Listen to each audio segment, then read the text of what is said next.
Picture this. It's a bright sunny afternoon and millions of people across America are glued to their TV screens. A heated political debate is underway, with two prominent figures going head-to-head. On one side, you have a senator known for his sharp tongue and controversial opinions. On the other, a representative who has earned a reputation for her fiery passion and unshakable resolve. The tension in the room is thick enough to cut with a knife. The topic? Immigration policies. But it wasn't just about immigration. It was about identity, belonging, and what it means to be American. Both sides were throwing facts, figures, and arguments like punches in a boxing ring. And then, out of nowhere, something happened that nobody saw coming. It started when the senator leaned forward, his face hardening as he listened to the representative challenge him. She had just dropped a bombshell, pointing out how systemic racism still plays a huge role in shaping policies and opportunities in the U.S. Her words hit hard, backed by data and personal stories she'd gathered over years of advocacy work. The audience nodded along, some even cheering quietly from their living rooms, but instead of engaging with her argument, the senator fired back with something unexpected, something raw and deeply personal. "You don't understand this country," he said, his voice rising slightly. There was a pause, a moment where everyone held their breath. Then came the line that would echo across news channels, Twitter feeds, and dinner table conversations for weeks to come. "Maybe you should go back to Africa." The room froze. Literally froze. Even the moderator seemed stunned, unsure of what to say next. Cameras zoomed in on the faces of both politicians. The senator looked defiant, almost daring anyone to challenge him. Meanwhile, the representative sat there, her expression unreadable. For a split second, it felt like time stood still. If you've ever been in a situation where someone says something shocking, you know exactly what that silence feels like. It's heavy, uncomfortable, and full of unanswered questions. What do you say after something like that? Do you lash out? Walk away? Or do you find a way to respond that leaves people talking, not just about the insult, but about your strength? For viewers at home, the reaction was immediate. Social media exploded within seconds. People were typing furiously, sharing memes, screenshots, and hashtags. Some were outraged, calling the senator's comment racist and unacceptable. Others defended him, saying he was just being blunt, telling it like it is. But no matter which side of the debate they fell on, everyone agreed on one thing. This was big, really big. And while the internet buzzed with reactions, all eyes turned back to the woman sitting calmly in her chair. How would she respond? Would she crumble under the weight of such a loaded statement? Or would she rise above it, turning the moment into something unforgettable? What happened next would not only define her career, but also remind the entire nation of the power of grace under pressure. Little did anyone know the real story was just beginning, and it would leave an impact far beyond the walls of that studio. Stay tuned, because this isn't just about politics. It's about courage, resilience, and the kind of strength that inspires generations. This is history unfolding right before our eyes. The room was still frozen, the air thick with tension. The senator's words, sharp, biting, and loaded, hung in the space between them like a storm cloud ready to burst. Everyone waited for the representative's response. Some expected tears, others braced for anger. But what came next wasn't either of those things. It was something far more powerful. She didn't flinch, not even a little. Instead, she leaned back slightly in her chair, her posture relaxed but confident. Her eyes locked onto his, steady and unwavering. For a moment, it felt like the rest of the world disappeared. The cameras, the audience, the millions watching at home. It was just her, him, and the weight of history pressing down on them both. Then she spoke. Her voice was calm, almost soothing. But there was an undeniable strength behind every word. "Senator," she began, her tone measured yet firm, "I'm not from Africa. I'm from Dallas, Texas. Born and raised right here in America." The simplicity of her statement hit like a punch. She didn't yell or attack. She didn't need to. By simply stating the truth about who she was, she stripped away the power of his insult. It was as if she were saying, "You can try to diminish me, but you'll never erase my roots." But she didn't stop there. After a brief pause, she added, "And if we're being honest, your family probably owes its very existence to immigrants too." The audience gasped. This wasn't just a comeback, it was a masterstroke. With one sentence, she flipped the script, turning the focus back on him. She reminded everyone that nearly every American family tree has branches that stretch across oceans and continents. Whether through choice or force, migration is woven into the fabric of this nation's story. Her words landed like a thunderclap. The senator shifted uncomfortably in his seat, his earlier confidence wavering. He opened his mouth to respond, but nothing came out. For the first time in the debate, he looked unsure, cornered even. And the audience? They erupted into applause. People clapped and cheered, not because they necessarily agreed with her politics, but because they recognized courage when they saw it. The moderator tried to regain control of the discussion, but it was clear the moment had taken on a life of its own. Social media exploded once again, this time with praise pouring in for the representative. Clips of her response spread like wildfire, shared by people from all walks of life. Comments flooded in, calling her rebuttal one of the most powerful moments in recent political history. What made her response so unforgettable wasn't just what she said, it was how she said it. There was no bitterness, no hatred, no attempt to tear him down. Instead, she chose to rise above. She took a cheap shot meant to hurt and turned it into an opportunity to educate, to remind everyone of the complexities of identity and belonging in America. As the debate continued, the energy in the room shifted completely. The senator seemed rattled, struggling to regain his footing. Meanwhile, the representative carried herself with quiet dignity, answering questions with clarity and conviction. Every time she spoke, it felt like she was speaking not just to the senator or the moderator, but directly to the hearts of the viewers at home. By the end of the segment, it was clear who had won the day. The senator may have walked into that studio thinking he could intimidate her, but he left having underestimated her strength. And she? She left having proven that true power doesn't come from shouting louder than the other person. It comes from staying calm, staying grounded, and letting your truth speak for itself. For many watching, her response was more than just a rebuttal. It was a lesson in resilience. It showed that when faced with hate or ignorance, you don't have to stoop to their level. You can choose to be better, to rise above, to turn a moment of pain into a moment of triumph. As the credits rolled and the cameras cut away, conversations buzzed everywhere. Families debated it over dinner. Friends texted each other links to clips of her response. Late-night talk show hosts joked about it, while morning news anchors analyzed every detail. Everyone wanted to know, who was this woman who had handled such a loaded comment with such grace and intelligence? Little did they know this was only the beginning. What happened next would take the story to places no one could have predicted. Stay tuned, because the real drama and the real lessons are just getting started. The debate ended, but the ripple effects were just beginning. By morning, the clip of the representative's response had gone viral. It was everywhere, on social media feeds, news websites, and even late-night comedy shows. People couldn't stop talking about it. Some called it a mic drop moment, while others described it as a masterclass in handling hate with grace. No matter how you looked at it, one thing was clear. This wasn't just another political squabble, it was something bigger. For the senator, things weren't looking good. His comment had struck a nerve, and not just with his opponent. Across the country, people from all walks of life were calling him out for what they saw as a racist remark.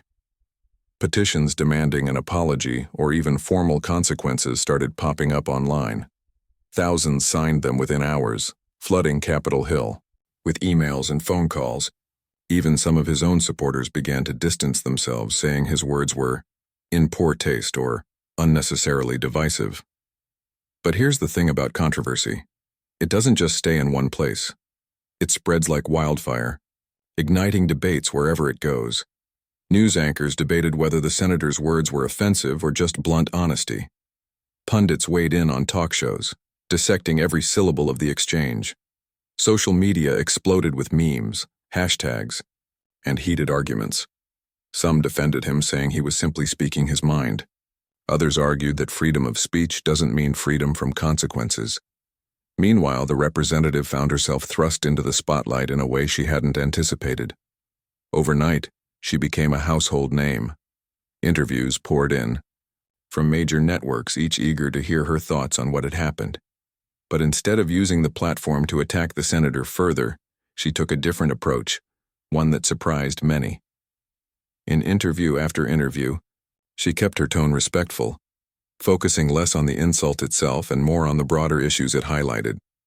She talked about the history of phrases like, "Go back to Africa," and why they carry so much weight. These kinds of comments aren't new, she explained during one appearance. They've been used for generations to dismiss, demean, and dehumanize people of color. But when someone says that to me, it doesn't hurt because of who I am.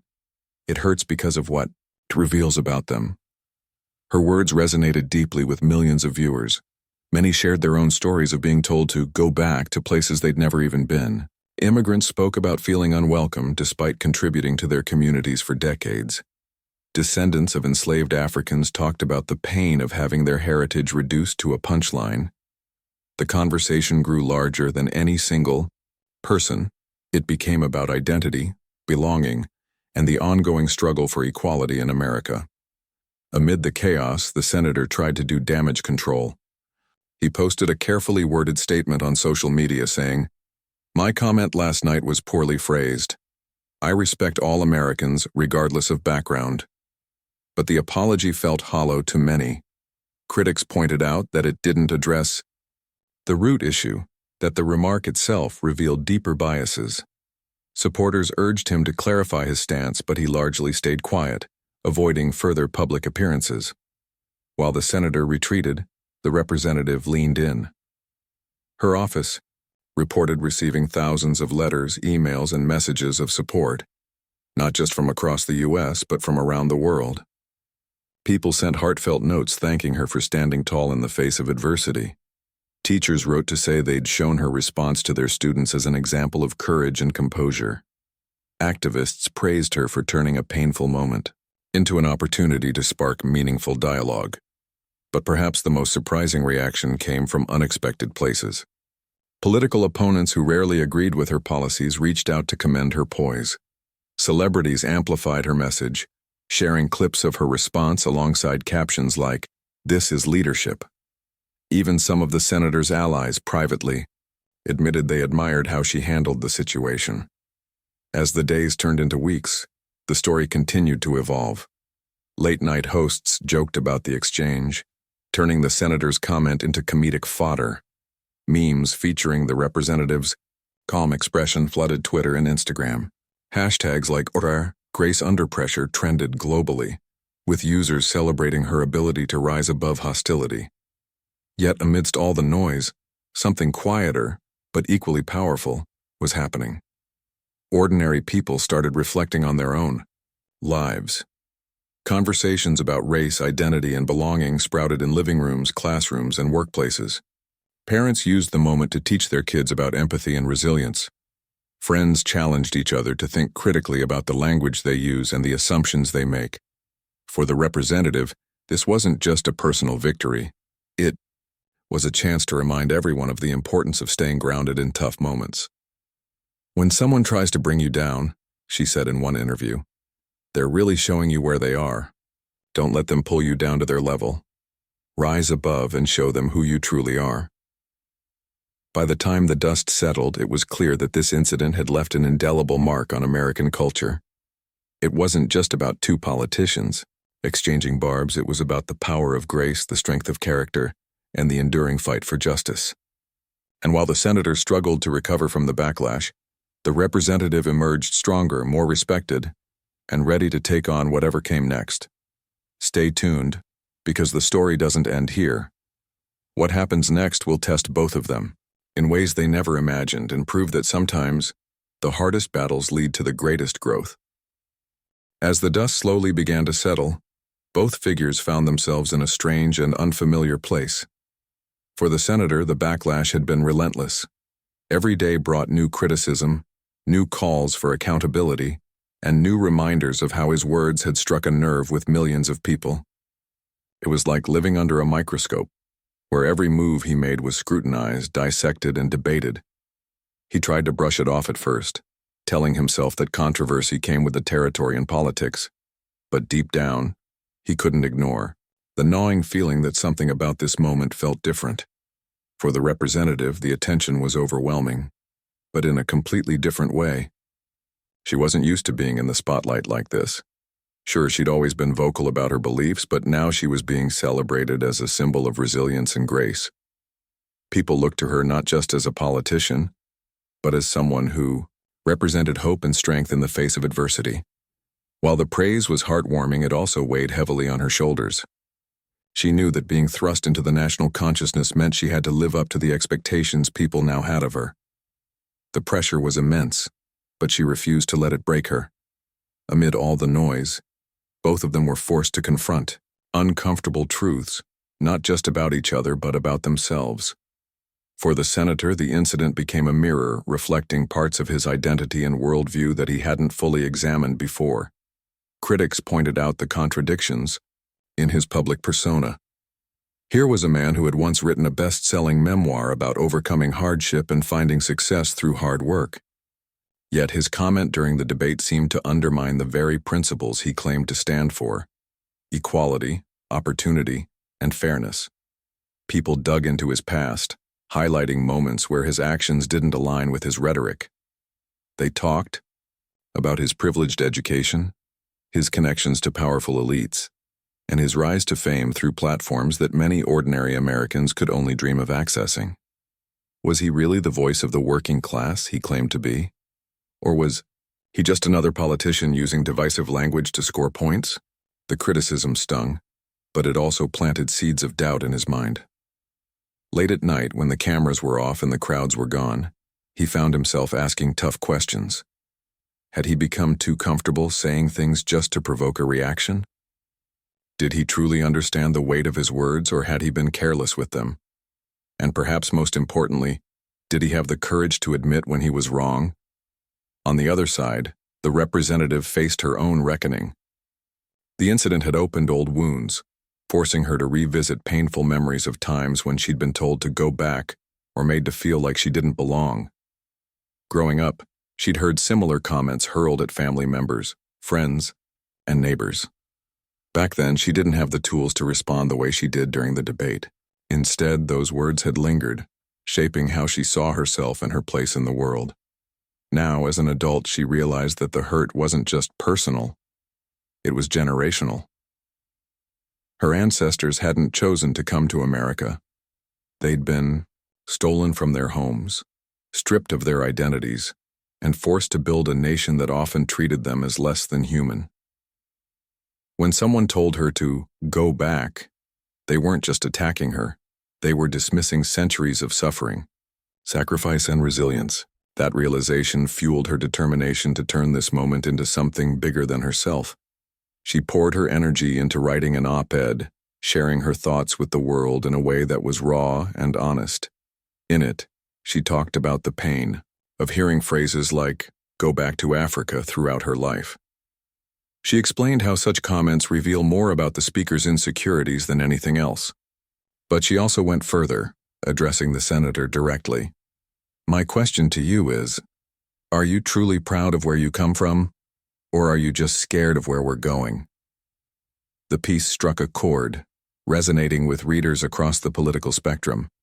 Some praised her vulnerability, saying it reminded them of their own struggles.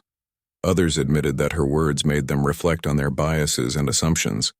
Even those who disagreed with her policies couldn't deny the power of her message. It wasn't just about calling out wrongdoing, it was about fostering understanding and growth. As weeks passed, the dynamic between the two began to shift subtly. The senator, sensing the need for a change, reached out privately to request a meeting. At first, the representative hesitated, What would be the point of sitting down with someone who had disrespected her so publicly? But after some thought, she agreed. If nothing else, she believed in the importance of dialogue, even with those who opposed her. The meeting took place behind closed doors, away from prying eyes and microphones. Details remained scarce, but sources close to both parties revealed that it was tense yet productive.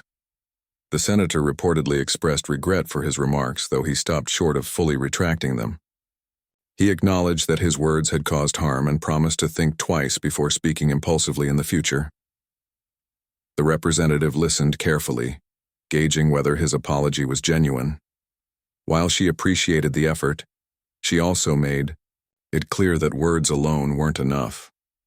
Actions matter more than intentions, she told him. If you're serious about making amends, show us through your work, not just your words. What happened next surprised nearly everyone. The representative announced that she would collaborate with the senator on bipartisan legislation aimed at addressing racial disparities in education and health care. The decision sparked mixed reactions. Supporters hailed her as a uniter willing to extend an olive branch, while critics accused her of compromising her principles for political gain. But for her, it wasn't about scoring points or winning favor. It was about proving that progress could still happen, even in the face of division. Change doesn't happen when we retreat into our corners, she said in a press conference. It happens when we engage, even with those who've wronged us. Her statement silenced many of her detractors, reminding them of the bigger picture. This wasn't just about two politicians hashing out their differences. It was about showing the country that healing was possible if people were willing to put in the work. As the partnership began to take shape, both figures stepped cautiously into uncharted territory. For the senator, it was a chance to rebuild trust and prove that he could evolve. For the representative, it was an opportunity to lead by example, demonstrating that grace and accountability could coexist. Little did they know, their journey was far from over. The road ahead would test their resolve, challenge their beliefs, and force them to confront even deeper truths about themselves and the nation they served. Stay tuned, because what happens next will redefine not just their careers but the legacy they leave behind. The announcement of the bipartisan partnership sent shockwaves through Washington. It was a bold move, one that few saw coming. For years, politics had been defined by gridlock and division, with both sides digging deeper into their trenches. So when the representative revealed her decision to work alongside the senator, someone who had publicly insulted her, it felt like a seismic shift. Some called it groundbreaking, others thought it was reckless. Either way, everyone wanted to know, what exactly were they planning to do? The focus of their collaboration was clear, addressing racial disparities in education and healthcare. These were issues that affected millions of Americans every single day, yet progress had been painfully slow. Schools in low-income neighborhoods often lacked basic resources, while hospitals in underserved areas struggled to provide adequate care. The representative knew these problems inside and out. She'd seen them firsthand growing up and had dedicated much of her career to fighting for change. For the senator, though, this was uncharted territory. He wasn't known for championing social justice causes. In fact, his record on these issues was spotty at best. Critics pointed out that he'd voted against several bills aimed at reducing inequality, making his sudden interest seem suspicious. Was he genuinely committed to making a difference? Or was this just a PR stunt to repair his damaged image? Despite the skepticism, both parties pushed forward. They began meeting regularly, hammering out the details of their proposed legislation. These meetings weren't easy. There were heated arguments, moments of frustration, and long silences filled with tension. But there were also breakthroughs, small victories that reminded them why they were doing this in the first place. One particularly contentious issue was funding. The representative argued that meaningful reform required significant investment, especially in communities that had been neglected for decades. The senator, however, was hesitant. He worried about increasing government spending, fearing it might alienate his more fiscally conservative supporters. This disagreement led to one of their most intense discussions.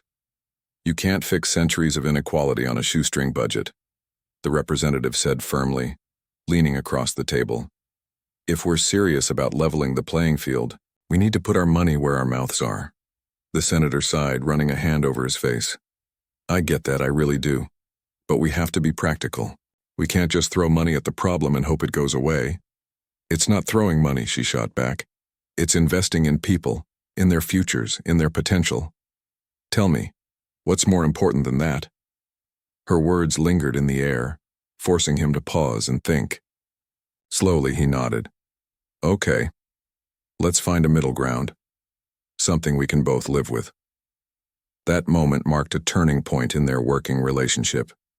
It wasn't perfect, far from it, but it showed that compromise was possible, even between two people with vastly different perspectives. Over time, they managed to draft a bill that included targeted funding for schools and hospitals in underserved areas, along with measures to track progress and hold institutions accountable. When the proposal finally went public, reactions were mixed. Supporters praised the effort as a step in the right direction, highlighting the importance of bipartisanship in tackling complex issues. Critics, however, remained wary. Some accused the senator of using the partnership as a way to polish his tarnished reputation without truly addressing systemic problems. Others questioned whether the representative had compromised too much, watering down her original vision in exchange for cooperation. The media frenzy reached new heights, with reporters hounding both figures for interviews and sound bites. Late night, hosts joked about the unlikely duo, dubbing them the odd couple of Capitol Hill. Social media exploded with memes, hashtags, and endless debates. People weighed in from all corners of the country, sharing their thoughts on whether this partnership represented real progress or just another empty gesture. Amid the chaos, both individuals faced mounting pressure from within their own circles. The senator's allies urged him to distance himself from the representative, warning that associating with her could alienate his base. Meanwhile, some of her supporters grew frustrated, feeling that she was wasting her time trying to work with someone who didn't share her values, but neither backed down. The representative stood firm, reminding critics that change rarely happens overnight. "This isn't about winning popularity contests," she said during a press conference. "It's about doing the hard, messy work of building bridges. If we wait for perfect conditions, we'll never get anything done." The senator echoed similar sentiments, albeit cautiously. "I'm not saying this process has been easy," he admitted in an interview. "But if we want to move forward as a nation, we have to start somewhere, and sometimes that means working with people you don't always agree with." As the months rolled on, small signs of progress began to emerge. The bill gained traction in Congress, picking up support from unexpected quarters. Lawmakers who had initially dismissed it started paying attention, recognizing its potential to address long-standing inequities. Community leaders voiced cautious optimism, praising the focus on accountability and measurable outcomes. Still, challenges loomed large. Opponents launched fierce campaigns to block the legislation, arguing that it prioritized certain groups over others. Misinformation spread online, fueling fears and misconceptions about the bill's impact. Both the senator and the representative found themselves working overtime to counter these narratives, holding town halls, giving interviews, and engaging directly with constituents. Through it all, they leaned on each other, not as friends but as partners united by a shared goal. Their bond wasn't built on trust or admiration. It was rooted in a mutual understanding that the stakes were too high to let personal differences stand in the way. They may not have liked each other, but they respected the work they were doing together. By the time the bill passed, narrowly, after months of negotiation and compromise, it was far from perfect. Some provisions had been watered down, others stripped away entirely. But it was a start, a tangible step toward addressing issues that had plagued the nation for generations. And for many, that was enough. For the senator, the experience marked a turning point in his career. While he retained his Senate seat, his reputation suffered lasting damage among certain voter blocs. Yet, He occasionally credited the representative for challenging him to grow beyond his biases. "She didn't make it easy," he once remarked during a quiet moment, "but maybe that's exactly what I needed." As for the representative, she emerged stronger and more determined than ever. The partnership hadn't erased the pain of the initial insult, nor had it silenced her critics, but it had proven something vital: that courage and compassion could coexist, even in the most unlikely places. Stay tuned, because the final chapter of this story is still unfolding. What happens? Next, we'll test the limits of forgiveness, resilience, and the enduring fight for justice. The bill may have passed, but its journey didn't end there. Like any piece of legislation, it faced hurdles in implementation: bureaucratic delays, budget constraints, and resistance from those who felt threatened by change. Yet, despite these challenges, the partnership between the senator and the representative left a mark that went far beyond policy. It became a story about resilience, redemption, and the power of choosing to rise above division. For the senator, the experience was transformative in ways he hadn't anticipated. Before the debate, he had prided himself on being blunt, unapologetic, and unafraid to speak his mind. But what he hadn't realized was that his words carried weight, not just as statements of opinion, but as reflections of his character. The fallout from his comment forced him to confront parts of himself he'd rather ignored: biases he didn't know he had, blind spots he hadn't acknowledged, and fears he couldn't articulate. Working with the representative taught him lessons he never expected to learn. He saw how deeply personal issues like racial inequality were for so many people, how they weren't abstract talking points but lived realities. He listened to stories from teachers struggling to educate students without proper resources, from doctors trying to save lives in underfunded hospitals, and from families stuck in cycles of poverty because the system kept failing them. These stories didn't just tug at his heart, they shook something loose inside him. He started speaking differently, too. Gone were the sharp quips designed to provoke reactions. Instead, he began using his platform to amplify voices that needed to be heard. During town halls and interviews, he admitted his mistakes openly, acknowledging that he still had much to learn. Some dismissed his efforts as damage control, while others saw genuine growth. Either way, it was clear that something fundamental had shifted within him. For the representative, the partnership solidified her role as a leader not just in politics, but in shaping the moral compass of the nation. Her decision to collaborate with the senator, despite everything, wasn't easy. Many of her supporters questioned whether she had compromised too much, whether she had sacrificed principles for pragmatism. But she stood by her choice, reminding everyone that progress often requires uncomfortable alliances. Her approach resonated with millions. People admired her ability to turn pain into purpose, to take an insult meant to diminish her and use it as fuel for change. She became a symbol of hope for anyone who had ever felt marginalized or dismissed. Teachers used her story in classrooms to teach students about perseverance. Activists cited her as proof that courage isn't the absence of fear, it's acting in spite of it.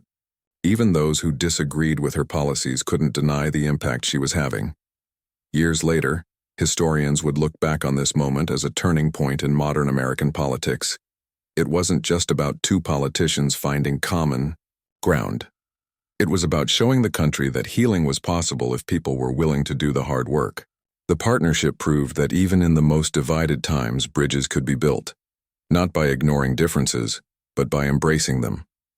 The bill itself, though imperfect, laid the foundation for future reforms.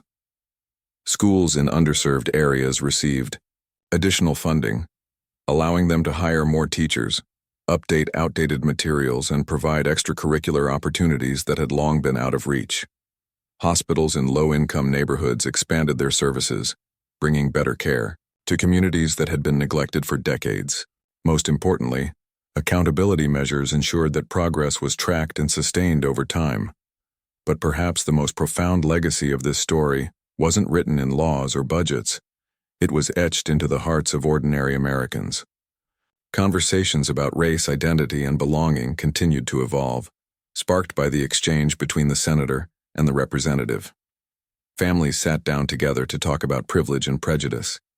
Friends challenged each other to think critically about the language they used and the assumptions they made. Communities came together to celebrate diversity while confronting shared struggles. The representative remained a guiding force throughout these conversations.